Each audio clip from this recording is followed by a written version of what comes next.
नमस्कार साथियों, एससीटी एकेडमी पर आप सभी का स्वागत है।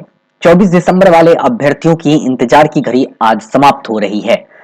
आज हम शुरू करेंगे 24 दिसंबर 2021 के पेपर 1 के शिफ्ट 1 में जो परीक्षा हुई थी उसके क्वेश्चन का डिस्कशन।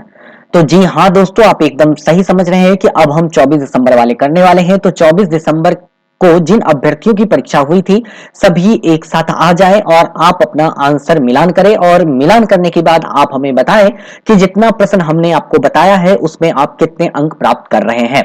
हाँ, 2-3 अंक का मैं शुरू से भी बता रहा हूं कि आपको ऊपर पीछे ऊपर नीचे हो सकता है। ऐसा बात नहीं है कि मैं जितना बताऊंगा उतना एग्जैक्ट सही हो। कोई भी सही तरीके से आपको उत्तर का एक्सप्लेनेशन नहीं कर सकता। हर इंस्टीट्यूट में 1 2 3 नंबर का हेर फेर होगा ही, और सब लोग अपने अपने तरीके से एक्सप्लेनेशन करते हैं। ऑफिशियल आंसर की आने के बाद ही वही मान्य होता है और उसी को ऑफिशियल आंसर की सीबीएसई के द्वारा माना भी जाता है। इसके बाद हम जो डिस्कशन करेंगे वो करेंगे 25 और 26 तारीख को परीक्षा नहीं हुई थी। 25 तारीख को क्रिसमस डे का बंद था और 26 तारीख को संडे को लेकर बंद था। इसके बाद हम 27 दिसंबर 2021 वाला क्वेश्चन का डिस्कशन करेंगे। तो ये डिस्कशन खत्म होने के 1 से 2 घंटे के बाद हम 27 तारीख वाला भी डिस्कशन करवा देंगे। ठीक है, तो अब हम शुरू करते हैं 24 दिसंबर 2021 के क्वेश्चन पेपर का डिस्कशन। तो देर न करते हुए हम चलते हैं क्वेश्चन पेपर की तरफ और शुरू करते हैं आज के क्वेश्चन पेपर का डिस्कशन। चलिए, आ चुके हैं हम अपने क्वेश्चन पर। देखिए यहाँ पर लिखा हुआ ये 24/12/2021 का क्वेश्चन है, जिसकी परीक्षा 9:30 से 12 बजे के बीच हुई थी। पेपर 1 जिसका पहला संस्कृत है और दूसरा हिंदी है। तो हम शुरू करते हैं आज का पहला प्रश्न, लेकिन उससे पहले हम उसे धन्यवाद देंगे जिन अभ्यर्थियों ने यह क्वेश्चन का पीडीएफ हमारे साथ शेयर किया है। तो चलिए आज का क्वेश्चन नंबर 1 देखते हैं। क्वेश्चन नंबर 1 कह रहा है, जल्दी जल्दी हम सभी क्वेश्चन को मिलान करते हुए आगे बढ़ेंगे। देखिए क्वेश्चन नंबर 1 क्या है। हाँ, अगर मैं एक बात और बता दूं कि जो परीक्षा 24 दिसंबर को हुई थी उसका पेपर पिछले पिछले दिन जो परीक्षा हुई थी 23 को, उससे टफ है। मतलब क्या है कि अगर आपका यहाँ पर 2-4 नंबर से अगर आपका छूट रहा है तो निश्चित है कि आपको 2-4 अंक नॉर्मलाइज होने के बाद मिल ही जाएगा। तो घबराना नहीं है। अगर आपको 80 आ रहा है या जनरल कैटेगरी के स्टूडेंट को 87 आ रहा है या 88 आ रहा है या 86 आ रहा है, फिर भी घबराना नहीं है।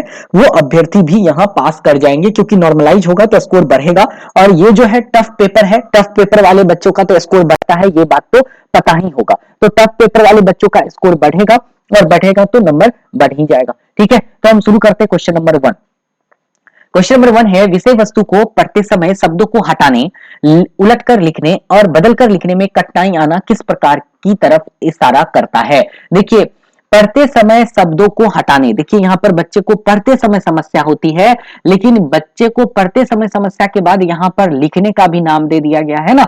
लिखने में कठिनाई, अगर लिखने में कठिनाई है तो इसे तो हम लोग क्या कहते हैं, इसे तो हम लोग लेखन वैकल्य कहते हैं। लेकिन यहाँ पर बच्चे को पढ़ने संबंधी कठिनाई हो रही है, तो इसमें हम यहाँ पर क्या कह सकते हैं। तो इसका मतलब क्या है कि बच्चे को पढ़ते समय शब्दों को हटा देता है, उलटकर लिख देता है, लिखने में कठिनाई होता है। तो इसका आंसर होना चाहिए लेखन वैकल्य। लेकिन ऑप्शन में ऐसा कहीं है ही नहीं, लेखन वैकल्य है क्या। तो एक साथ दो कठिनाई है, बच्चे को पढ़ने में भी समस्या हो रहा है, बच्चे को लिखने में भी समस्या हो रहा है। तो मल्टीपल लेक्सिया कह सकते हैं। मल्टीपल लेक्सिया मतलब क्या हुआ, बच्चे को ज्यादा प्रॉब्लम हो रही है, एक से ज्यादा अधिगम अक्षमता है। तो मेरे अनुसार से इसका आंसर जाना चाहिए गुणज वैकल्य को। गुणज वैकल्य को, गुणज मतलब होता है एक से अधिक बच्चों के अंदर जब अक्षमता होती है तो उसे हम लोग मल्टीपल कहते हैं। ठीक है, मल्टीपल डिसेबिलिटीज, तो यहां पर हम लोग कह सकते हैं गुणज वैकल्य। तो एक का सही आंसर मेरे हिसाब से 3 ही होगा। वैसे एक बार ऑफिशियल आंसर की आने के बाद इसका आंसर भी कंफर्म किया जाएगा, क्योंकि ये क्वेश्चन ही कंफ्यूजन वाला है। इस तरह का क्वेश्चन अब तक सीटेट नहीं पूछा था, है ना। चलिए आते हैं क्वेश्चन नंबर 2 की तरफ और देखते हैं क्वेश्चन नंबर 2। क्वेश्चन नंबर 2 है यहाँ पर कि निम्न में से कौन सी विधि समावेशन के अनुरूप नहीं है। समावेशन के अनुरूप नहीं है, देखिए यहाँ पर एक दिया गया, शारीरिक सामाजिक और प्रवृत्ति संबंधित बाधाओं को दूर करना, श्रवण अक्षमता वाले बच्चों के लिए अलग विद्यालय का प्रावधान। यही ऑप्शन गलत है। अलग विद्यालय हमें समावेशी कक्षा के लिए बिल्कुल भी नहीं करना। अगर कर रहे हैं तो यह समावेशी कक्षा के अनुरूप नहीं है। तो आंसर मिल गया 2 का, ऑप्शन नंबर 2। आते हैं क्वेश्चन नंबर 3 की तरफ और देखते हैं क्वेश्चन नंबर 3। क्वेश्चन नंबर 3 देखिए क्या कह रहा है। क्वेश्चन नंबर 3 है, एक बच्चा सिर्फ मूर्त वस्तुओं के साथ समस्या का समाधान कर सकता है। उसकी समस्या समाधान की यह विशेषता किस स्तर के अंतर्गत आती है। मूर्त करता है तो मूर्त संक्रियात्मक अवस्था के अंतर्गत आएगी। जीन पियाजे का तीसरा नंबर अवस्था है संज्ञानात्मक विकास का। तो सही आंसर है ऑप्शन नंबर 1। क्वेश्चन नंबर 3 का सही आंसर आ गया ऑप्शन नंबर 1। अब आते हैं क्वेश्चन नंबर 4 पर। 4 की तरफ फातिमा तर्क देती है, आपको ईमानदार होना चाहिए क्योंकि इससे आपके माता पिता आप पर गर्व करेंगे। फातिमा कोहल वर्ग के नैतिक चिंतन के किस चरण में है? आप याद कीजिएगा, हमने आपको यूट्यूब पर इसका क्लास दिया था और आप अभी भी हमारा YouTube के प्ले लिस्ट में जाइए और वहां पर ये वीडियो आपको कोहल वर्ग के सिद्धांत का मिलेगा। और सेम क्वेश्चन, एकदम सेम क्वेश्चन, ये फातिमा की जगह कोई और नाम था लेकिन बाकी क्वेश्चन सेम है, देख लीजिएगा, वहां पर हमने करवाया है प्रैक्टिस और हमने आपको बताया था कि आपको ईमानदार होना चाहिए तभी आपके माता पिता आप पर गर्व करेंगे। इसका मतलब good boy good girl orientation होगा, अच्छा लड़का और अच्छा लड़की अभिविन्यास या अभिनवीनीकरण होगा। सही आंसर जो 4 का मिल गया वो मिल गया ऑप्शन नंबर 1। आते हैं क्वेश्चन नंबर 5 की तरफ और देखते हैं क्वेश्चन नंबर 5। क्वेश्चन नंबर 5 कह रहा है यहां पर कि एक अध्यापिका में यह योग्यता होना बहुत जरूरी है कि वह खुद को विद्यार्थियों के स्थान पर रखकर यह महसूस कर सके कि जो वो क्या महसूस कर रहे हैं, यह योग्यता क्या कहलाती है? तो इस योग्यता को हम लोग तदानुभूति कहते हैं। ठीक है, उसी के अनुसार हम अनुभूति करते हैं, इसी को हम लोग तदानुभूति कहते हैं। बढ़े अगले क्वेश्चन की तरफ, चलिए आते हैं अगले क्वेश्चन। 5 का तो मिल गया आंसर, नंबर कौन सा हो गया बेटा? 1। आते हैं क्वेश्चन नंबर 6 की तरफ, देखते हैं क्वेश्चन नंबर 6। क्वेश्चन नंबर 6 देखिए क्या है। क्वेश्चन नंबर 6 कह रहा है कि सृजा को पूरा यकीन है कि वह गणित की आगामी परीक्षा में पिछली बार की तरह असफल होगी और इसलिए उसे उस विषय में मेहनत करनी छोड़ दी है। वैसे भी उसकी शिक्षिका को उससे मन अपेक्षाएं ही है। इससे आप सृजा के बारे में क्या अनुमान लगा सकते हैं? देखिए, इसके बारे में हम यह अनुमान लगा सकते हैं कि यह सृजा जो है अधिगम असाध्यता का अनुभव कर रही है। उसको लग रहा है कि गणित एक कठिन विषय और हमसे यह काम नहीं होगा, इसलिए वह यही सोचती है कि हम पिछले बार फेल कर गए थे तो आगामी भी हम फेल कर जाएंगे, तो वह क्या होगा? अधिगम असाध्यता का अनुभव कर रही है। बढ़ते हैं अगले क्वेश्चन की तरफ। 6 का मिल गया ऑप्शन नंबर 2। बढ़ते हैं क्वेश्चन नंबर 7 की तरफ और देखते हैं क्वेश्चन नंबर 7। एकदम आसान सा प्रश्न है 7। मैंने कई बार आपको ऑफलाइन ऑनलाइन दोनों क्लास में बताया था। समीपस्थ विकास का क्षेत्र जो है जेडपीडी के बारे में किसने बताया था? लेव वाइगोस्की साहब ने बताया था। तो 7 का सही आंसर मिल गया हमारे पास, ऑप्शन नंबर 1। बढ़ते हैं अगले क्वेश्चन की तरफ और देखते हैं क्वेश्चन नंबर 8। क्वेश्चन नंबर 8 कह रहा है निम्नलिखित में से प्रगतिशील शिक्षा की प्राथमिक विशेषता कौन सी नहीं है? प्राथमिक विशेषता की बात हो रही है तो यहां पर बार बार विशेषता कौन सी है बोल रहा है, नहीं लिखा हुआ बेटा, कौन सी है लिखा हुआ है। बार बार परीक्षा गलत है, बाह्य उत्प्रेरक गलत है, परीक्षा के उच्चतम गलत है, पाठचर्या और आकलन में लचीलापन रहनी चाहिए। 8 का सही आंसर है ऑप्शन नंबर 4। बढ़ते हैं क्वेश्चन नंबर 9 की तरफ और देखते हैं क्वेश्चन नंबर 9 को। निम्नलिखित में से कौन सी शिक्षा शास्त्रीय राष्ट्रीय शिक्षा नीति 2020 के द्वारा प्रस्तावित की गई है? तो ये पहला तो होगा अन्वेषण आधारित अधिगम, कथा वाचन आधारित शिक्षा शास्त्र नहीं होगा, वेधन तथा बार बार अभ्यास नहीं होना चाहिए, चर्चाएं आधारित कक्षाएं होना चाहिए। 1 और 4, 1 और 4 का कॉम्बिनेशन किस में है वो देखते हैं। पहले तो यहां देख लीजिए, कथा वाचन आधारित शिक्षा शास्त्र 2 तो गलत है, 2 किस किस में है? 3 में भी है, 4 में ही, ये दोनों कट गया, और 2 में भी है, तो एक ही ऑप्शन बच रहा है, कोई ऑप्शन नंबर 1। तो ऑप्शन 1 ही टिक करेंगे, है ना। 1, 3 और 4 वेधन तथा बार बार अभ्यास एक पॉजिटिव ले सकते हैं। वैसे 1, 4 रहता तो ज्यादा सही आंसर था, लेकिन ऐसा कोई ऑप्शन मिल नहीं रहा, इसलिए हम यहाँ पर कौन सा ऑप्शन लगाएंगे? ऑप्शन नंबर 1 लगाएंगे। चलिए बढ़ते हैं क्वेश्चन नंबर 10 की तरफ और देखते हैं क्वेश्चन नंबर 10। क्वेश्चन नंबर 10 कह रहा है किसी समस्या के समाधान तक पहुंचने के लिए मिलती जुलती समस्याओं को उद्धृत करना क्या कहलाता है? मिलती जुलती समस्याओं को निकालना कहलाता है हमारा अनुरूपता। क्या कहलाएगा बेटा? अनुरूपता। क्वेश्चन नंबर 10 का सही आंसर मिल गया, ऑप्शन नंबर 4। बढ़ते हैं क्वेश्चन नंबर 11 की तरफ और देखते हैं क्वेश्चन नंबर 11। क्वेश्चन नंबर 11 है, यहां पर वो कह रहा है एक ऐसी स्थिति में जहां परिणाम अनिश्चित हो, परिणाम क्या हो? अनिश्चित हो, लेकिन ध्यान असफलता पर रहे। आपको ये नहीं पता है कि हमारा रिजल्ट क्या होगा, लेकिन आप ये डर रहे हैं कि हम असफल हो जाएंगे, आपको असफलता पर ध्यान है, तो इसका मतलब आप कौन सा भाव महसूस कर रहे हैं? आपको शर्म नहीं हो रहा, आप टेंशन में है, दुश्चिंता हो रही है आपको, है ना, उसके प्रति आप दुश्चिंता है। तो सही आंसर मिल गया 11 का, ऑप्शन नंबर 2। बढ़ते हैं क्वेश्चन नंबर 12 की तरफ और देखते हैं क्वेश्चन नंबर 12 क्या कह रहा है। क्वेश्चन नंबर 12 है विकास के विषय में सही विकल्प को चुनना है। सही विकल्प हमने आपको पढ़ाया था ऑनलाइन क्लास में कि विकास हमारा क्या है? मॉडिफाइबल है, परिवर्तनीय है, प्रतिवर्ती हमारा विकास नहीं होता है। सही आंसर है 1, 2, 3 और 4। इसमें ऑप्शन क्या है? गलत है। बढ़ते हैं क्वेश्चन नंबर 13 की तरफ और देखते हैं क्वेश्चन नंबर 13। एक शिक्षक कुछ लिखित सामग्री एवं सब्जियों और फलों की तस्वीर का प्रयोग करते हुए बच्चों के साथ क्या करता है? चर्चा करता है। विद्यार्थी इस परिचर्या को अपने पूर्व ज्ञान से जोड़ते हुए पोषण का संप्रत्यय सीखने सीखते हैं यह उपागम उपागम निम्न में से किस पर आधारित है? तो किस पर आधारित होगा बेटा? यह उपागम ज्ञान के निर्माण पर अपना नॉलेज क्या कर रहा है, यहाँ पर कंस्ट्रक्ट कर रहा है, बना रहा है। 13 का सही आंसर मिल गया ऑप्शन नंबर 4। बढ़ते हैं क्वेश्चन नंबर 14 की तरफ और देखते हैं क्वेश्चन नंबर 14। क्वेश्चन नंबर 14 है शारीरिक लक्षण जैसे एक मिनट, सॉरी बेटा, लक्षण जैसे आंखों का रंग, ऊंचाई, बालों का रंग, ये सब क्या है? ये सब आंखों का रंग, ऊंचाई या बालों का रंग जो है ना, ये आपकी अनुवांशिकता है, ये सब वंशागत ही होता है। ठीक है, पर्यावरण पर आधारित ऐसा नहीं होता, वंशागत है। तो मेरे हिसाब से 14 का सही आंसर होना चाहिए ऑप्शन नंबर 1। बढ़ते हैं क्वेश्चन नंबर 15 की तरफ और देखते हैं क्वेश्चन नंबर 15। एक बच्चे ने यह मानसिक विचार बना लिया कि वे सभी जीव जिनके पंख हैं और उड़ सकते हैं वे पक्षी है। तत्पश्चात उसने एक चित्र पुस्तिका में एक चमगादड़ देखा और उसे स्तनधारी कहने के बजाय पक्षी ही कहा। देखिए ऐसा बोल रहा है पक्षी। हमने आपको एक उदाहरण देकर समझाया कि बच्चा जो है गाय को देखता है तो बोलता है गाय है, बच्चा बाजार जाता है और घोड़े को देखता है तो उसको भी गाय बोल देता है। इसका मतलब क्या हुआ? बच्चे मतलब आत्मसातकरण में है, एसिमिलेशन में है। तो यहां पर आंसर होना चाहिए आत्मसातकरण, लेकिन है नहीं। तो आप सोचेंगे कि सर इसका बोनस मिलेगा। जी नहीं, बोनस नहीं मिलेगा। आत्मसातकरण के बाद बच्चे में समावेशन या समायोजन की स्थिति होती है। तो आंसर या तो ऑफिशियल आंसर की दो देगा या 3 देगा। बाकी 3 और 4 जो ऑप्शन देख रहे हैं ना, समावेशन नहीं होना चाहिए, समायोजन नहीं होना चाहिए, समावेशन होना चाहिए उत्तर। तो ज्यादा आंसर जा रहा है मेरा जो है वो 3 की तरफ जा रहा है।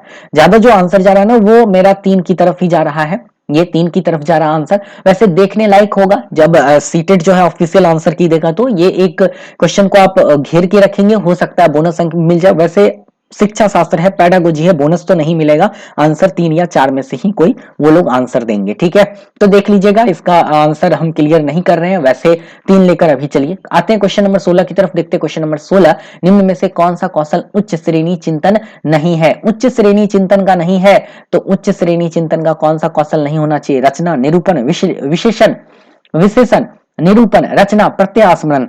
उच्च श्रेणी चिंतन का नहीं है तो मेरे हिसाब से होना चाहिए विशेषण।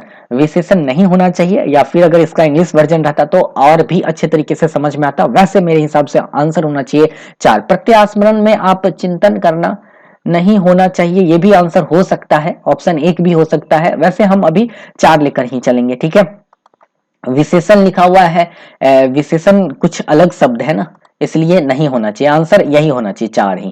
क्वेश्चन नंबर 17 है निम्नलिखित में से कौन सा मानदंड निर्देशित आकलन है? देख रहे हैं इसमें थोड़ा कंफ्यूजिंग और थोड़ा हार्ड क्वेश्चन दिया गया है, तो नॉर्मलाइज तो होगा स्कोर।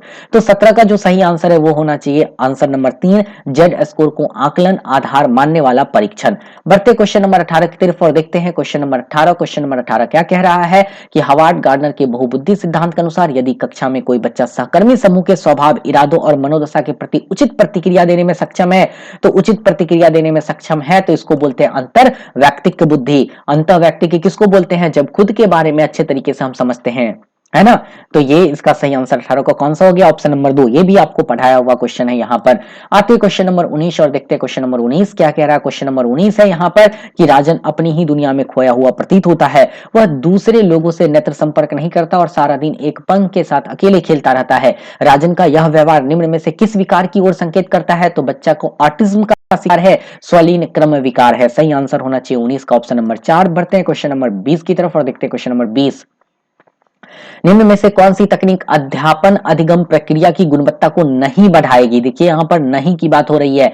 तो बच्चों की विविध तरीकों से नामीकरण करके, विविध तरीके अपनाकर, मतों को अभिव्यक्त करने के विविध विकल्प देकर, अधिगम के आकलन हेतु विविध तरीके अपनाकर, यहाँ पर आप अधिगम कर रहे हैं ना, ये तो बच्चे के अध्यापन अधिगम प्रक्रिया की गुणवत्ता को तो नहीं बढ़ाएगा ना, क्योंकि आप तो यहाँ आकलन कर रहे हैं। तो मेरे हिसाब से आंसर होना चाहिए 20 का आंसर ऑप्शन नंबर 4। बढ़ते हैं क्वेश्चन नंबर 21 की तरफ और देखते हैं क्वेश्चन नंबर 21। संकल्पनात्मक चित्रण नए संप्रतियों की समझ को किस प्रकार सुसाध्य करते हैं? तो कैसे सुसाध्य करेगा? तो जानकारी को संश्लेषित और सुव्यवस्थित करके। हमने आपको संकल्पनात्मक मानचित्र के बारे में काफी अच्छे तरीके से पढ़ाया था, संकल्पनात्मक चित्रण के बारे में, जिसको इंग्लिश में हम लोग कॉन्सेप्ट मैप कहते हैं। अभी भी जिनके पास नोट्स होगा आप देख सकते हैं, ये आपको मिलेगा बच्चे कैसे सोचते और सीखते हैं वाले चैप्टर में। यहाँ पर आपको हमने नोट्स में फिगर भी देकर आपको समझाया था। ठीक है, 21 का सही आंसर है ऑप्शन नंबर 2। देखिए किस तरह से क्वेश्चन आपको परीक्षा में पूछ रहे हैं, एकदम नोट्स से मिल रहे हैं बहुत सारे क्वेश्चन।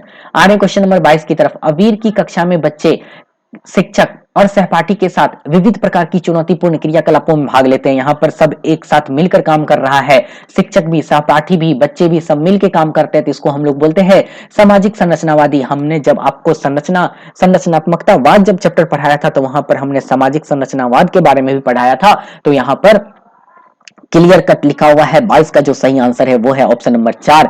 बढ़ते हैं अगले क्वेश्चन की तरफ और आते हैं क्वेश्चन नंबर 23 की तरफ और देखते हैं क्वेश्चन नंबर 23। निम्न में से विकास का कौन सा सिद्धांत प्रस्तावित करता है कि बच्चे अपनी भुजाओं पर उंगलियों से पहले मांसपेशियां नियंत्रण कर पाते हैं? तो इसको हम लोग बोलते हैं शीर्षगामी सिद्धांत। तो सही आंसर है ऑप्शन नंबर 2, शीर्षगामी सिद्धांत। बढ़ते हैं क्वेश्चन नंबर 24 की तरफ और देखते हैं क्वेश्चन नंबर 24। दिव्यांगजन अधिकार अधिनियम 2016 के अनुसार बौद्धिक क्रियाशीलता में सीमाबद्धता वाले व्यक्ति को संबोधित करने का उचित तरीका क्या है? हमने आपको पढ़ाया हुआ है ये कौन सा आरपीडब्ल्यूडी एक्ट 2016। इसमें सही आंसर है व्यक्ति जिसे बौद्धिक अक्षमता है। तो आंसर मिल गया ऑप्शन नंबर 3। बढ़ते हैं क्वेश्चन नंबर कौन सा 25 की तरफ और देखते हैं क्वेश्चन नंबर 25। किसी चीज के विषय में नूतन तथा नूतन मतलब क्या होता है? नया। और जैसे ही आप नया चीजों को सोच रहे हैं, हमने आपको बताया था मौलिक, नूतन, नया ये शब्द का इस्तेमाल होगा, उसे हम सृजनात्मकता वाले बच्चे कहेंगे। तो सही आंसर 25 का कौन सा हो गया? 4, सृजनात्मकता। ठीक है, बढ़ते हैं अगले क्वेश्चन की तरफ। हम जल्दी जल्दी पहले क्वेश्चन कर लेते हैं। क्वेश्चन नंबर 26 है, निम्न में से कौन सा कथन बच्चे के संज्ञानात्मक विकास के विषय में जीन पियाजे और लेव वाइगोस्की के विचारों के बीच मुख्य अंतर को दर्शाता है? मुख्य अंतर को दर्शाने की बात हो रही है, तो यहाँ पर देखिए ऑप्शन नंबर 3 में क्लियर लिखा है पियाजे बच्चे को सक्रिय स्वतंत्र जीव के रूप में देखते हैं, जबकि वाइगोस्की उन्हें मुक्त वातावरण द्वारा नियंत्रित जीव के रूप में देखते हैं। सही आंसर ऑप्शन नंबर 3। एक गलत इसलिए है क्योंकि एक में यहाँ देखिए लिखा हुआ है, क्या लिखा हुआ है यहाँ पर? वाइगोस्की संज्ञानात्मक विकास वाइगोस्की दिया था, नहीं दिया था, तो इसलिए ये क्या हो गया? गलत हो गया। उसके बाद यहाँ देखिए भाषा के बारे में बोले थे प्याजे, नहीं बोले थे, इसलिए गलत हो गया। और यहाँ देखिए वाइगोस्की बच्चों के आत्म केंद्रियता के बारे में बताए थे, नहीं बताए थे, इसलिए गलत हो गया। सही आंसर 26 का कौन सा मिल गया? ऑप्शन नंबर 3 मिल गया, 3 मिल गया। बढ़ते हैं क्वेश्चन नंबर 27 की तरफ और देखते हैं 27। व्यवसाय के संप्रति को पढ़ाते समय मोनिका ने विद्यार्थियों को पुरुष और महिलाओं को गैर पारंपरिक कार्य करते हुए फ्लैश कार्ड दिखलाती है।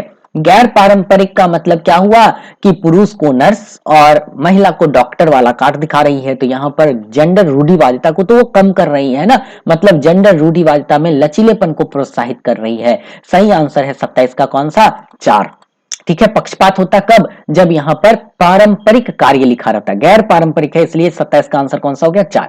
28 देखते हैं, बच्चों द्वारा अधिगम प्रक्रिया के दौरान की जाने वाली त्रुटियां किस ओर संकेत करती है? तो किस ओर संकेत करेगा? देखिए अधिगम के लिए स्थिर संज्ञानात्मक अयोग्यता, ये गलत है। बच्चों और वयस्कों के चिंतन में गुणात्मक भिन्नता, बच्चे वयस्क, देखिए वयस्क भी गलती करते हैं, बच्चे भी गलती करते हैं, ऐसा बात नहीं है। चौथा है बच्चों के संज्ञानात्मक विकास पर अनुवांशिकता के प्रभाव, गलत है। सही आंसर अगर इस सभी ऑप्शन में देखें तो ज्यादा सटीक आंसर यही बनता है कि बच्चे को अधिक से अधिक अभ्यास कराइए, अधिक से अधिक चीजों को प्रैक्टिस कराइए, तो बच्चे की त्रुटियां कम होगी। और यहाँ पर कौन सा रूल लगेगा? यहाँ पर लगेगा थॉर्नडाइक के अभ्यास का नियम। अभ्यास का नियम हमें अपनाना चाहिए बच्चे के ऊपर, अगर अपनाएंगे तो बच्चे की त्रुटियां और गलतियां क्या होगी? कम होगी। तो मेरे हिसाब से जो 28 का सही आंसर है वो है ऑप्शन नंबर 2। बढ़ते हैं क्वेश्चन नंबर 29 की तरफ। कक्षा में सकारात्मक उपकारी अधिगम माहौल निर्मित करने के लिए निम्न में से क्या मददगार रहेगा? सकारात्मक वातावरण उत्पन्न करना है तो क्या होगा? सभी विद्यार्थियों की सहभागिता के समान अवसर मुहैया कराना। सही आंसर 29 का ऑप्शन नंबर 4 है। बढ़ते हैं क्वेश्चन नंबर 30 और आज का ये लास्ट क्वेश्चन है, सीडीपी का लास्ट क्वेश्चन है। डाइस बच्चों के समाजीकरण की प्राथमिक संस्था है, तो प्राथमिक कौन सा होगा? परिवार होगा। रिपीटेड क्वेश्चन है, एक बार ये क्वेश्चन सेम टू सेम एक बार और आया हुआ है, इससे पहले वाले तिथि में जो परीक्षा हुई थी उस दिन, तो ये रिपीटेड क्वेश्चन आ गया। तो सही आंसर ऑप्शन 4। अब आप लोग बेटा कमेंट करके हमें बताइए, अभी मैं किसी का भी जो है कमेंट नहीं ले रहा हूं, लेकिन आप अभी कमेंट करके हमें बताइए कि आप सीडीपी में कितने स्कोर किए, आपको 30 में से कितना अंक आ गया। दूसरी बात, मैं एक बात और आपको बता दूं कि ईवीएस हिंदी या संस्कृत जो भी आपके क्वेश्चंस है उनका जो है आज रात से जो है आपको वीडियो मिलने लगेगा, हमारे प्ले लिस्ट में जो है वीडियो मौजूद रहेंगे आज रात से। तो आप लोग बारी बारी से सभी अभ्यर्थी डे बाय डे जो एग्जाम दिए हैं वो अपना मिलान कर लेंगे। आज से सर से मेरी बात हुई थी, सर अपलोड कर देंगे। ठीक है, कमेंट करके बता दीजिए कितना आया आपको स्कोर 30 में से। ठीक है, अब हम बढ़ते हैं मैथ की तरफ, बड़े मैथ की तरफ। चलिए आते हैं गणित की तरफ, देखते हैं गणित का क्वेश्चन। गणित का क्वेश्चन देखिए, अलग को छांटना है, अलग को छांटने की बात हो रही है, तो यहां पर अलग को कैसे छांटेंगे? यहां पर क्या है? चतुर्पार्श्वीय, पंचभुजाकार प्रिज्म, अष्टफलक और घन। मेरे हिसाब से आंसर होना चाहिए पंचभुजाकार प्रिज्म। चतुर्पार्श्वीय में सभी फलक जो है त्रिभुजाकार ही होंगे, अष्टफलक में सभी फलक जो है त्रिभुजाकार ही होते हैं, और घनाभ में सभी फलक वर्गाकार होते हैं, मतलब सब फलक एक जैसा ही होता है, वर्ग की तरह ही। लेकिन पंचभुजाकार प्रिज्म में यहां पर जो फलक की बात करें तो इसमें दो पंचभुजाकार फलक होते हैं, बाकी जो है आपका एक आयताकार फलक मिलेंगे। तो दो प्रकार के यहाँ भुजा का दो प्रकार के मतलब बहुफलक से मिलकर प्रिज्म बना है, इसलिए मेरे हिसाब से आंसर होना चाहिए ऑप्शन नंबर 2। 1, 3 और 4 नहीं होगा, 2 होना चाहिए। तो 1 का सही आंसर कौन सा हो गया? Option number 2। बढ़ते हैं अगले क्वेश्चन की तरफ और देखते हैं क्वेश्चन नंबर 2। राष्ट्रीय पाठचर्या की रूपरेखा 2005 के अनुसार गणित अधिगम के लिए निम्न में से उच्चतर उद्देश्य कौन सा है? तो कौन सा उच्चतर उद्देश्य होगा? तो यहां पर क्या होना चाहिए देखिएगा, सही आंसर है बच्चे के मस्तिष्क का गणितीयकरण करने के लिए उनके अतिरिक्त संसाधनों का विकास करना। आते हैं क्वेश्चन नंबर 3 की तरफ और देखते हैं क्वेश्चन नंबर 3। गणित का क्वेश्चन नंबर 3 क्या कह रहा है उसे हम लोग समझते हैं। गणित का क्वेश्चन नंबर 3 है, किन्हीं दो पूर्ण संख्याओं का योग एक पूर्ण संख्या होता है, यह योग कहलाता है। तो इस योग को हम लोग क्लोजर प्रॉपर्टी कहते हैं, जिसको हिंदी में हम लोग समवृत्त गुण या समवरक गुण कहते हैं। क्वेश्चन नंबर 3 का सही आंसर मिल गया ऑप्शन नंबर 1। बढ़ते हैं क्वेश्चन नंबर 4 की तरफ और देखते हैं क्वेश्चन नंबर 4। और देखिए क्वेश्चन नंबर 4 क्या कह रहा है। क्वेश्चन नंबर 4 है कि राधा, मनीष, राजेश, आशा 137 कंचों को आपस में बांटना चाहते हैं। यदि प्रत्येक को समान संख्या में कंचे चाहिए तो हमें कंचों के समूह में और कितने जोड़ने होंगे? यहाँ पर जोड़ने की बात हो रही है, तो हम यहाँ पर भाग दे देंगे। किस में भाग दे देंगे? 137 में हम 4 से भाग दे देंगे। तो जैसे ही हम 4 से भाग देंगे ना, तो हमारे पास जो शेष बचेगा वो कितना बचेगा? हमारे पास यहाँ पर जो शेष बचेगा, देखिए अगर 4 से जब भाग देते हैं हमारे पास शेष 1 बचेगा। क्या हम 1 जोड़ेंगे? जी नहीं। अगर देखिए आप 1 जोड़कर 138 होगा तो फिर कैसे बटेगा? नहीं बटेगा ना। 4 बच्चे हैं ना, यहाँ पर एक राधा है, एक मनीष है, एक राजेश है और एक कौन है? आशा भी है। तो 4 से भाग देंगे तो इसमें कितना जोड़ना पड़ेगा? कम से कम हमें 3 कंचे जोड़ना पड़ेगा, तब ना 37 और 3 कितना हो जाएगा? 40। और उसके बाद हम बराबर भागों में क्या कर देंगे? उसे बांट देंगे। तो सही आंसर कौन सा हो गया? 4 का सही आंसर है 3। ऑप्शन नंबर 3 इसका सही उत्तर है। बढ़ते हैं क्वेश्चन नंबर 5 की तरफ। क्वेश्चन नंबर 5 देखते हैं। दशमलव संख्या का प्रतिनिधित्व करना है। हमने आपको अच्छे तरीके से बताया था, जैसे ही दशमलव संख्या की बात हो उसको ग्रीड पेपर या ग्राफ पेपर पर हम क्या करते हैं? प्रतिनिधित्व करते हैं। क्वेश्चन नंबर 6 की तरफ आते हैं और क्वेश्चन नंबर 6 देखते हैं। क्वेश्चन नंबर 6 है 68 लीटर 750 मिलीलीटर दूध समान आकार की 27 बोतलों में भरी जाती है। ऐसी 17 बोतल में दूध की मात्रा कितनी है? ये प्रीवियस ईयर का क्वेश्चन है, एक बार और इस तरह का क्वेश्चन आया था। तो पहले हम क्या करते हैं, 60 लीटर को क्या बदल लेते हैं? 60 लीटर को हम बदल लेते हैं किसमें? यह है आपका लीटर में। 1 मिनट लीटर लिख देते हैं यहाँ पर। चलिए लीटर लिखा गया, इसको हम बदल लेते हैं मिलीलीटर में। बताओ बेटा, मिलीलीटर में कन्वर्ट करेंगे किससे गुना करेंगे? 1000 से। 1000 से गुना करेंगे तो हमारे पास कितना होगा? 60 पर 1 2 3 0 हो गया, इतना मिलीलीटर। और प्लस का हमारे पास और कितना मिलीलीटर है? प्लस का हमारे पास 750 मिलीलीटर और है। तो हमारे पास टोटल मिला के कितना हो गया? 60750 मिलीलीटर दूध हो गया। अब इस मिलीलीटर दूध को जो है हम 27 बोतल में भर रहे हैं। कितना बोतल में भर रहे हैं? 27 बोतल में। अब देखिए यहां पर जब हम 27 बोतल में भरते हैं इस दूध को, तो भाग देंगे किससे? 27 से। तो एक बोतल में कितना दूध आएगा पता है? 2250 ml दूध आएगा। ये एक बोतल की निकल गया। 27 बोतल में भर रहे हैं, 27 से भाग दिए तो एक बोतल का दूध आया। अब इसको हमें 17 बोतल में भरना है, तो गुना किससे कर देंगे? 17 से। और 17 से जैसे ही हम इसको गुना करेंगे तो हमारे पास कितना मिलीलीटर आएगा पता है? आएगा 38250 मिलीलीटर। 38250 मिलीलीटर आएगा। तो इसको जब हम लीटर और मिलीलीटर में कन्वर्ट करेंगे तो हमारे पास जो इसका उत्तर निकल के आएगा वो आएगा 38 लीटर 250 मिलीलीटर। तो सही आंसर 6 का मिल गया, वो मिल गया ऑप्शन नंबर 2। बढ़ते हैं क्वेश्चन नंबर 7 की तरफ। क्वेश्चन नंबर 7 है अशुद्धियां अधिगम का एक आवश्यक अंग है। यह बात तो सत्य ही है, ठीक है। देखिए सत्य है क्योंकि यह दर्शाता है कि छात्र अधिगम नहीं कर रहे हैं, ये तो गलत है। ये सत्य है। तीसरा नंबर में देखते हैं, तीसरा क्या कह रहा है कि यह सत्य है क्योंकि यह शिक्षक और छात्रों दोनों के लिए ही अवसर उपलब्ध कराता है कि वे अपनी अशुद्धियों का विश्लेषण करें और उनको प्रभावपूर्वक रूप से संबंधित करें। तो सही आंसर है 7 का ऑप्शन नंबर 3। बढ़ते हैं क्वेश्चन नंबर 8 की तरफ और देखते हैं क्वेश्चन नंबर 8। क्वेश्चन नंबर 8 है गणित का 8 नंबर क्वेश्चन चल रहा है। एक आयत की चौड़ाई और परिमाप के बीच का अनुपात दे रखा है। अब देखिए आयत की चौड़ाई दे रखा है और परिमाप के बीच का अनुपात कितना, 1:5। आयत की लंबाई और चौड़ाई के बीच का अनुपात पूछ रहा है, क्या होगा। पहले तो आपको लंबाई निकालना पड़ेगा ना। चलिए लंबाई निकालते हैं, कैसे निकालते हैं वो देखते हैं। ठीक है, इसको जब आप सॉल्व करेंगे ना, यहाँ पर आप इसको सॉल्व करेंगे, इसको ये वाला फॉर्मूला आपको लगाना पड़ेगा यहाँ पर कि पेरीमीटर इक्वल टू, जो फॉर्मूला होता है 2 इंटू क्या होता है पता है ना, 2 इंटू क्या, लंबाई और प्लस का कितना, चौड़ाई, है ना, यही होता है ना फॉर्मूला, ये होता है। आप इसके जगह सबको रख दीजिए ना। अब इसके जगह हम 5x मान लेते हैं। 5x इक्वल टू क्या करते हैं, यहाँ पर हम 5x इक्वल टू करते हैं 2 एक मिनट बेटा, हाँ 2, फिर इनटू लंबाई हमारे पास नहीं पता है तो लंबाई को L रहने दीजिए, और चौड़ाई जो हमारे पास दे रखा है यहाँ पर 1:, इसको हम लोग मान लेंगे क्या, 1x, क्या मान लेते हैं 1x। ठीक है, और ब्रैकेट बंद करते हैं। जब इसको सॉल्व कीजिएगा ना, सॉल्व करके आप लोग देखिएगा तो L का जो आपके पास मान आएगा ना यहाँ पर निकल कर, वो आएगा आपको 3x/2 करके कुछ आपको मान निकल कर आएगा। 3x/2 जो है आपको लंबाई का मान निकल कर आएगा। ठीक है, लंबाई का मान इतना हो गया और चौड़ाई का मान आपको यहां पर दे रखा है, क्या दे रखा है, 1x दे रखा है। और दोनों का जैसे ही आप अनुपात निकालेंगे ना, तो आपके पास जो आंसर आएगा ना लंबाई बट्टा चौड़ाई का, तो वो आएगा आपको यहां पर ऑप्शन नंबर 2, 3:1। मिनट बेटा, 3:2 आएगा। ठीक है, तो 8 का सही आंसर होना चाहिए मेरे हिसाब से ऑप्शन नंबर 2। बढ़ते हैं क्वेश्चन नंबर आगे और देखते हैं क्वेश्चन नंबर 9। क्वेश्चन नंबर 9 है, निम्नलिखित में से क्या बुनियादी संख्यानात्मक कौशल में वृद्धि के लिए सुझावित शिक्षा शास्त्रीय रणनीति नहीं है। शिक्षा शास्त्रीय रणनीति नहीं है, तो यहां पर सही आंसर का अगर इसमें से चुनाव करना हो तो मेरे हिसाब से आंसर होना चाहिए ऑप्शन नंबर 3, संख्यानात्मक प्रश्नों का उपयोग। कहानी, कविता और खेल के द्वारा हम बच्चे को बहुत कुछ सिखाते हैं। मातृभाषा में तो निर्देश देना तो अनिवार्य है ही, और यह हमें राष्ट्रीय शिक्षा नीति 2020 भी सुझाता है। हस्त कौशल सामग्री उपलब्ध करवाना है बच्चे को, लेकिन संख्यानात्मक प्रश्न का उपयोग करना उतना ज्यादा जरूरी नहीं होता है। तो सही आंसर 9 का होना चाहिए ऑप्शन नंबर 3। बढ़ते हैं क्वेश्चन नंबर 10 की तरफ और देखते हैं क्वेश्चन नंबर 10।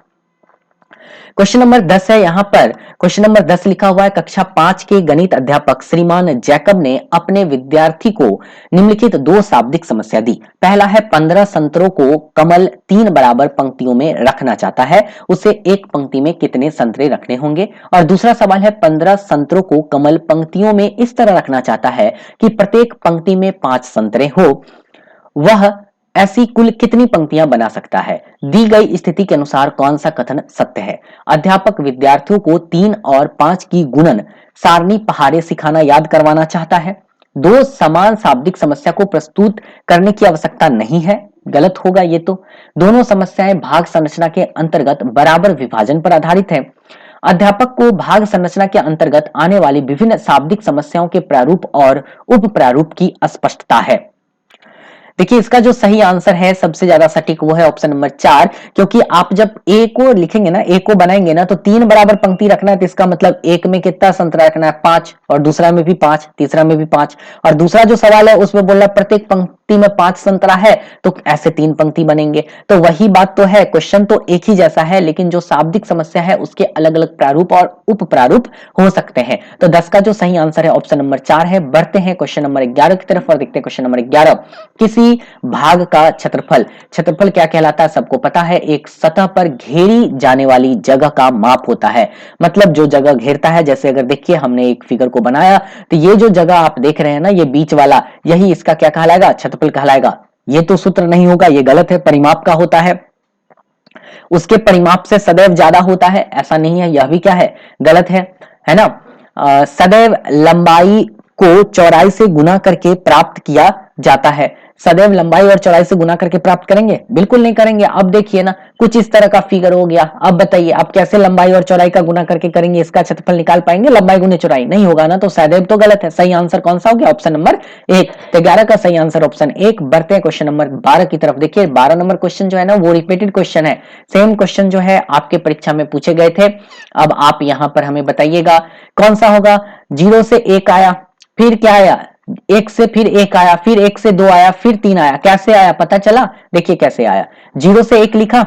अब जो ये एक जो लिख रहा है ना, ये वाला, ये पीछे 2 अंकों का योग है, यहां लिख दिया एक। अब ये जो 2 लिखा ना, पीछे 2 अंकों का योग है। ये जो 3 लिखा, पीछे 2 अंकों का योग है। ये जो 5 लिख रहा है ना, पीछे 2 अंकों का योग है। ये जो 8 लिखा, पीछे 2 अंकों का योग है। ये जो 13 लिखा, ये पीछे 2 अंकों का योग है। तो यहां पर जो हम लिखेंगे ना, वो ये दोनों अंकों का योग होगा। और जब ये दोनों के अंकों को जब आप जोड़ेंगे तो आपके पास कितना आएगा? 21 आएगा। ठीक है, तो पहला तो 21 आएगा। उसके बाद यहां पर इस दोनों के अंकों का योग करेंगे तो यहां पर कितना आएगा बेटा? यहां पर आएगा 89। आप देख लेंगे करके 89।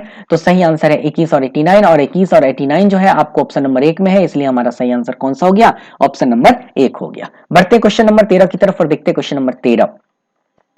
एक अध्यापिका अपने छात्रों को कोई भी 4 अंक उपयोग करके एक 4 अंकों की बड़ी संख्या बनाने के लिए कहती है, बशर्ते उसे 5 को इकाई के स्थान पर नियत करना होगा।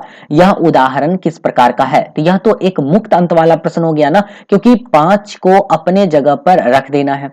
एक अध्यापिका अपने छात्रों को कोई भी 4 अंक का उपयोग करते हुए एक 4 अंकों की सबसे बड़ी संख्या रखना है। नहीं, ये मुक्त अंत वाला प्रश्न नहीं है, क्योंकि कोई भी बोल रहा है, यहां पर कोई भी नहीं बोल रहा, बोल रहा है कि 4 अंकों का उपयोग करके एक, यहां पर लिखा है एक 4 अंकों की सबसे बड़ी, जिसका इकाई का अंक 5 होना चाहिए।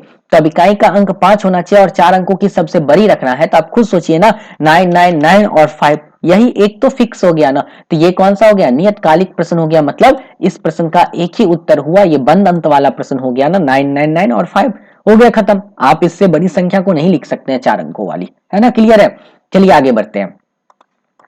क्वेश्चन नंबर 14 देखते हैं। मोहन के पास कुछ टॉफियां हैं, उसने उनका 1/3 भाग अमर को, 1/4 भाग अकबर को, 1/6 भाग एंथनी को, 1/12 भाग चरणप्रीत को दे दिया। दर्जन टॉफियां अभी भी मोहन के पास बची हुई है। 1 दर्जन मतलब 12 टॉफियां बची हुई है। मोहन के पास शुरुआत में कुल कितनी टॉफियां थी? दर्जन में आंसर बताना है। ठीक है, अब देखिए इस सवाल को कैसे बनाएंगे। देखिए जब इस तरह के सवाल को आप हल करेंगे ना, वैसे मैं आपको हिंट्स दे देता हूं कैसे आपको हल करना है, बाकी आप हल कर लेंगे।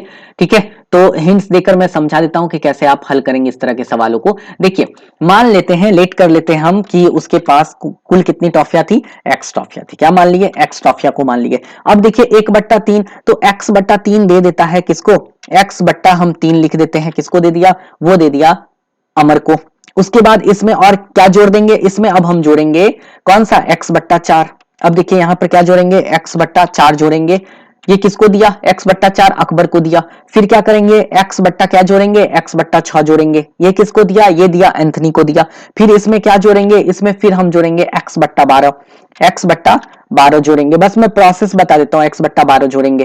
फिर भी इसके पास कितना टॉफियां बच जाता है? 12 टॉफियां और बच जाता, तो इसमें 12 हम और ऐड कर देंगे। और कुल मिलाकर इसके पास कितनी टॉफियां थी? तो कुल मिलाकर जो इसके पास टॉफियां थी वो हमने कितना माना था? x टॉफियां थी। जब इस तरह के सवालों को हल करेंगे ना, और जब x का मान निकालेंगे ना, तो आपके पास x का मान जो निकल कर आएगा वो निकल के आएगा 72। और 72 कितना दर्जन होता है? वो होता है 6 दर्जन। 12 से भाग देकर निकालिएगा तो सही आंसर मिल जाएगा आपको 14 का, ऑप्शन नंबर कौन सा? 4। बढ़ते हैं अगले क्वेश्चन की तरफ और देखते हैं क्वेश्चन नंबर 15। इनमें से कौन सा सोपान चरण समस्या समाधान में शामिल नहीं है? शामिल नहीं होने की बात हो रही है, तो इसका जो सही आंसर है वो है अविवेकी या अविवेचित कलन विधि का विकास करना। यह समस्या समाधान में शामिल नहीं है। समस्या समाधान के रणनीति है, जबकि इसके चरण नहीं है, इसलिए 15 का सही आंसर कौन सा हो गया? ऑप्शन नंबर 2 सही। आते हैं अगले क्वेश्चन नंबर की तरफ आते हैं और क्वेश्चन नंबर 16 देखते हैं। वैन हीले के सिद्धांत के अनुसार ज्यामिति के अधिगम के लिए प्रथम महत्वपूर्ण पद संपूर्ण चिंतन है, क्योंकि इसका सही आंसर है आपका वो है, यह आकृतियों के विश्लेषण और दृश्यीकरण कौशल को विकसित करने का आधार है। 16 का सही आंसर है ऑप्शन नंबर 2। बढ़ते हैं क्वेश्चन नंबर 17 की तरफ और देखते हैं क्वेश्चन नंबर 17। क्वेश्चन नंबर 17 है, आपको वो लिखा हुआ है कि राधा के पास 450 रुपए और सीना के पास 550 रुपए है। सीना के पास राधा की अपेक्षा कितना अधिक धन है? एक बच्चे को उपरोक्त शाब्दिक समस्या हल करने के लिए कहा गया। बच्चा उसे 450 प्लस 550 विधि से हल करता है। इस प्रकार के उत्तर का सबसे संभावित कारण क्या हो सकता है? देखिए बच्चा क्या समझ लिया ना, ये अपेक्षा कितना अधिक धन है ना, बच्चा यहाँ पर ये अपेक्षा कितना अधिक धन को जो है ना वो समझ रहा है कि हमसे पूछ रहा है कि दोनों मिलाकर कितना ज्यादा होगा। तो बच्चा इस चीज को ये समझ रहा है कि बच्चे ने अधिक शब्द को योग से संबंधित कर लिया, इसलिए बच्चा इस दोनों को क्या कर रहा है, जोड़ करके उत्तर बता रहा है, जो कि बच्चा क्या कर रहा है, गलत कर रहा है। तो 17 का सही आंसर है ऑप्शन नंबर 1। बढ़ते हैं 18 की तरफ और देखते हैं क्वेश्चन नंबर 18। क्वेश्चन नंबर 18 यहां पर है, गणित से संबंधित निम्न में से कौन से कथन उचित है। तो अगर देखेंगे ना तो आपका एक सी कथन ही उचित मिलेगा, सही आंसर होगा केवल सी, क्योंकि एक में गलत लिखा हुआ है। यहां पर लिखा हुआ है हल निर्धारित पाठ्य पुस्तक में दी गई कलन विधि द्वारा करना चाहिए, गलत है। गणित केवल संख्या, संख्या वाला तो आंसर होगा नहीं, इसलिए बी भी गलत है। ठीक है, केवल वाला आंसर होता नहीं है, तो ए और बी दोनों गलत हो गया। तो ए और बी दोनों गलत है, तो बचा अकेला सी, तो सी तो हमारा क्या हो गया, सही। तो 18 का सही आंसर कौन सा हो गया, ऑप्शन नंबर 4। बढ़े अगले क्वेश्चन की तरफ, आते हैं क्वेश्चन नंबर 19 की तरफ और देखते हैं क्वेश्चन नंबर 19। एक बस संख्या 405 स्थान ए से बी के बीच चलती है, ऊपर दिए गए कथन में किस प्रकार की संख्याओं के चित्रण का उपयोग किया गया है। यह जो आपका है ना वो आपका अंकित संख्या है, क्योंकि आप उस अंकित संख्या के अनुसार ही बस को पहचानते हैं। 405 जो है बस, 405 नंबर जो बस है वो ए से बी चलती है, यह उसका नामकरण है, बस का नामकरण है, तो नामित या अंकित संख्या हम इसको बोलते हैं। तो 19 का सही आंसर हो गया ऑप्शन नंबर 3। बढ़ते हैं क्वेश्चन नंबर 20 की तरफ और देखते हैं क्वेश्चन नंबर 20। क्वेश्चन नंबर 20 है, एक चतुर्भुज के विकर्ण एक दूसरे को 90 डिग्री पर काटते हैं, यह चतुर्भुज नहीं हो सकता है, आयत नहीं हो सकता है। तो 20 का सही आंसर है कौन सा, कौन सा, 4। ठीक है, वर्ग में भी 90 डिग्री पर काटता है, ये बात हम समझाए हुए आपको है ना। सम चतुर्भुज में भी काटता है बेटा, और पतंग में भी। पतंग पता है ना कैसे बनता है, पतंग तो ऐसे बनता है, आपको मालूम ही है, हमने तो आपको बताया भी था ना क्लासरूम में। जो लोग क्लास किए हैं उनको पता है। अब देखिए यहाँ पर, अब देखिए मैं बता दिया, यहाँ पर 90 डिग्री पर काटता है, उसी तरह इसमें भी 90 डिग्री पर काटता है ना, ऐसे करके 90 डिग्री पर काटता है। उसी तरह सम चतुर्भुज में भी देख लो, ठीक है, ऐसे करके मिला देना है ना। एक मिनट, हाँ, और यहाँ पर देख लेना ऐसे करके 90 डिग्री पर, यहाँ पर ये जो देख रहे हैं ना यहाँ पर 90 डिग्री पर काटता है। बाकी सब में नहीं मतलब आयत में नहीं काटता है, इसमें भी काटता है 90 डिग्री में, यहाँ पर भी 90 डिग्री का कोण बनता है, इसमें नहीं होता है। तो सही आंसर कौन सा हो गया, 20 का ऑप्शन नंबर 4। बढ़ते हैं क्वेश्चन नंबर 21 की तरफ और देखते हैं क्वेश्चन नंबर 21। एक व्यक्ति कहता है कि गणित में लड़कियां लड़कों की अपेक्षा अच्छी होती है, इस दावे के लिए उसे निम्न में से कौन से आंकड़े सहायक होंगे। देखिए यहाँ पर वो क्या बोल रहा है कि लड़कियां लड़कों की अपेक्षा गणित में अच्छी होती है। क्या वो समुदाय के अनेक व्यक्तियों की राय लिया है, ये नहीं होना चाहिए उत्तर। जेंडर और गणित के क्षेत्र में विविध शोध अध्ययन किया है, ऐसा नहीं है। घर और विद्यालय से पूर्व अनुभव, हाँ ये है, उसके घर में ऐसे बच्चे हैं, लड़कियां हैं जो गणित में अच्छी है, और उससे पूर्व में विद्यालय में जब वो पढ़ाता था तो वहां भी देखता था वो कि बच्चे गणित में क्या है, अच्छे हैं, इसलिए अपने मन में ये धारणा बना लिया कि गणित में लड़कियां लड़कों की अपेक्षा अच्छी होती है ना।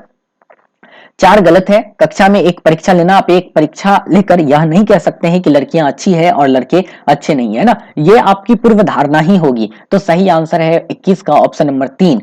बढ़ते हैं क्वेश्चन नंबर 22 की तरफ और देखते हैं क्वेश्चन नंबर 22। स्थानीय मान की अवधारणा प्रस्तुत करने से पूर्व छात्रों को मूर्त सामग्री से गिनती और समूहीकरण क्रियाकलाप कराने चाहिए, इस प्रकार के क्रियाकलाप का प्रयोजन क्या है ना। स्थानीय मान की अवधारणा प्रस्तुत करने से पूर्व छात्रों को मूर्त सामग्री से गिनती और समूहीकरण का क्रियाकलाप कराना चाहिए, इसका क्या मतलब है।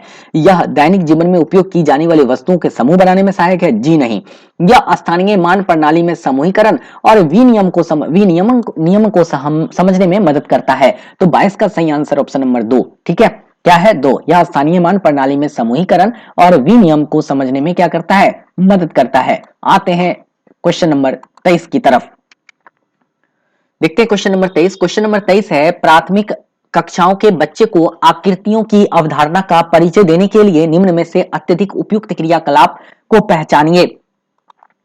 प्राथमिक कक्षा की बात हो रही है, जो सबसे ज्यादा उपयुक्त हो बच्चों के लिए। बच्चों को विभिन्न आकृति की परिभाषा गलत है। बच्चों को अपने चारों ओर विभिन्न वस्तुएं, पदार्थों से संबंधित अपने अनुभव को साझा करने का अवसर दीजिए बच्चे को, ये सही आंसर है। कौन सा सही मिल गया आपको, 23 का ऑप्शन नंबर 2। 3 और 4 भी गलत है। आइए देखते हैं क्वेश्चन नंबर 24। 24 है, बिस्किट के एक छोटे पैकेट का आकार इतना सेमी गुने इतना सेमी गुने इतना सेमी है। एक थोक विक्रेता ऐसे छोटे पैकेट को एक बड़े बक्से में पैक करना चाहता है जिसका आंतरिक माप कितना है, 0.5 मीटर, 0.25 मीटर इंटू 18 सेंटीमीटर। इस बक्से में कितने बिस्किट के पैकेट आएंगे। ये बड़ा वाला बक्सा ये है ना, ये मीटर को हम सेंटीमीटर में कन्वर्ट कर लेंगे। ठीक है, आसान सा सवाल है, इस तरह से आप सवालों को बनाएंगे ज्यादा अच्छे तरीके से आपका सवाल बनेगा। यहाँ पर एक पहले तो डिवाइड का चिन्ह लगा दीजिए, ठीक है, और ऊपर क्या करना है ना, ऊपर आपको लिख देना है बड़ा वाला बक्सा। तो 0.5 मीटर को जब आप क्या बनाएंगे सेंटीमीटर ना, तो 50 सेंटीमीटर बनेगा। आप देख लीजिएगा करके तो आपको पता चलेगा 50 सेंटीमीटर आएगा। और 25 मीटर को भी सेंटीमीटर बनाएंगे तो कितना 25 सेंटीमीटर आएगा। और 18 तो सेंटीमीटर में है ही, ठीक है, 18 क्या है सेंटीमीटर में आपका है ही। अब उसके बाद नीचे में है 12 सेंटीमीटर, उसके बाद कितना है 5 सेंटीमीटर, और फिर कितना है आपका 3 सेंटीमीटर है। अब इसको हमें क्या करना है ना, काट देना है। अब आप इसको काटिए, तो काटिएगा तो यहां से जब आप काटते हैं, 1 मिनट बेटा, हाँ यहाँ इसको काटेंगे ना तो ये कट गया, 3 छक 18 होगा। यहाँ पर कितना, 1 मिनट, यहाँ पर लिखाएगा आपका कितना, ये लिखाएगा आपका 6, ठीक है। यहां से काटेंगे तो ये होगा आपका कितना 5, ठीक है। अब इसको काटेंगे तो ये होगा आपका कितना 2, इसको काटेंगे यहां तो कितना होगा ये 25। इसका सही आंसर कौन सा हो गया, 25 पंचे 125, सही आंसर ऑप्शन नंबर 4 हो गया। क्लियर, सही आंसर कौन सा हो गया ऑप्शन 4, क्योंकि पूछ रहा है इस बक्से में कितने बिस्किट के पैकेट आएंगे, वो आएगा ऑप्शन नंबर 4। मीटर को सेंटीमीटर में कन्वर्ट करना ही पड़ेगा, ठीक है। बढ़ते हैं अगले क्वेश्चन की तरफ और देखते हैं क्वेश्चन नंबर 25। क्वेश्चन नंबर 25 है, 3 क्रमागत प्राकृत संख्या का योगफल निम्न में से सदैव विभाजित होता है। 3 क्रमागत प्राकृत संख्या का योगफल बोल रहा है। कोई भी प्राकृत संख्या ले लीजिए, 1 ले लिए हमने, ठीक है, क्रमागत मतलब लगातार 2 ले लिया हमने, और 3 ले लिया हमने, बराबर कितना होगा 6। तो किससे हो जाएगा ये, निश्चित तौर पर कटेगा, बताइए 3 क्रमागत प्राकृत संख्या का योगफल किससे कटेगा, 2 से कटेगा, बिल्कुल कटेगा। तो इसका सही आंसर होगा 2 ही। अब आप और भी एग्जांपल ले सकते हैं, देखिए यहाँ पर आप ले लीजिए 1 2, ठीक है, 2 ले लिया। इसके बाद आप ले लीजिए 3, 3 भी ले लिया। चलिए इसके बाद हम ले लेते हैं 4, ठीक है, 4 ले लिए। 1 मिनट बेटा, 4, देखिए यहाँ पर क्या हुआ, 4 3 7, और ये कितना 9। अब जब आप देखें ना इस 2 तरह के उदाहरण से, तो आपको पता चला कि इसका आंसर 2 तो नहीं है। अब हम एक और एग्जांपल चेक करेंगे, हिट एंड ट्रायल से ही चेक करना पड़ेगा। 3 ले लिया हमने, इसके बाद हम क्या कर लेते हैं 4 ले लेते हैं, फिर क्या ले लेते हैं 5 ले लेते हैं, ठीक है। और फिर देखिए इसमें जब इतना लिए तो हमारे पास जो होना चाहिए, 1 मिनट, ऊपर यहाँ पर बराबर का चिन्ह होगा, हाँ, तो हमारे पास जो होना चाहिए वो 5 4 9, और 9 और 3 कितना 12। मतलब क्या हुआ, ओवरऑल हमें ये समझ में आया ये सब किससे कट रहा है, 3 से कट रहा है। तो हमारा जो सही आंसर होगा ना 25 का, होगा ऑप्शन नंबर 3, है ना। बनाने के क्रम में थोड़ी बहुत हो जाती है मिस्टेक, मैंने देख लिया, गलत की जहां पर किया मैंने ठीक कर दिया, है ना। तो 25 का सही आंसर है ऑप्शन नंबर 2, सही आंसर हो गया ऑप्शन नंबर 2 यानी 3, ठीक है। क्लियर, चलिए आगे पढ़ते, आगे देखते हैं। विषम भिन्नों के समूह को चुनिए, यहां पर चुनने की बात हो रही है, तो मेरे हिसाब से आंसर ऑप्शन नंबर 3 होना चाहिए, क्योंकि इसमें एक प्राकृत संख्या है और एक आपका रेशनल नंबर है, परिमेय संख्या। बाकी सब में परिमेय संख्या का ही समूह है, कहीं पर भी आपको प्राकृत संख्या नहीं मिल रही है। तो मेरे हिसाब से इसका आंसर कौन सा होना चाहिए, वो होना चाहिए आपको ऑप्शन नंबर 3, ठीक है। चलिए आगे देखते हैं। वैसे आप जब वहां ऑफिशियल आंसर की आएगा तो उसमें लॉजिक भी अलग हो सकता है, आपको ये भी दे सकता है, बोलेगा सबका हर अलग अलग है, इसका हर देखिए एक जैसा है, तो ये लॉजिक अलग हो सकता है। लेकिन मेरे हिसाब से आंसर 3 ही ज्यादा सही है। आते हैं 27 की तरफ और देखते हैं क्वेश्चन नंबर 27। मीनू के पास 1 सेंटीमीटर भुजा वाला एक घन है, ठीक है, वह अपने बक्सों में ऐसे 30 घन रख सकती है। यदि महिमा के पास एक घनाभाकार पासा जिसकी लंबाई 2 सेमी, चौड़ाई 1 सेमी, ऊंचाई 1 सेमी है, तो वह मीनू के बक्सों में ऐसे कितने पासे रख सकती है यदि बक्सा पूरा खाली हो। चलिए इस क्वेश्चन को देखिए कैसे बनाएंगे।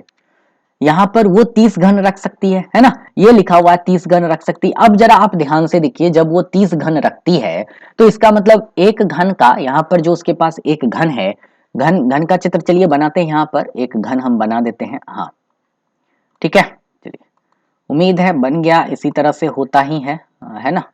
चलिए हाँ, घन हमारा बन के तैयार है, बन के तैयार हो गया घन।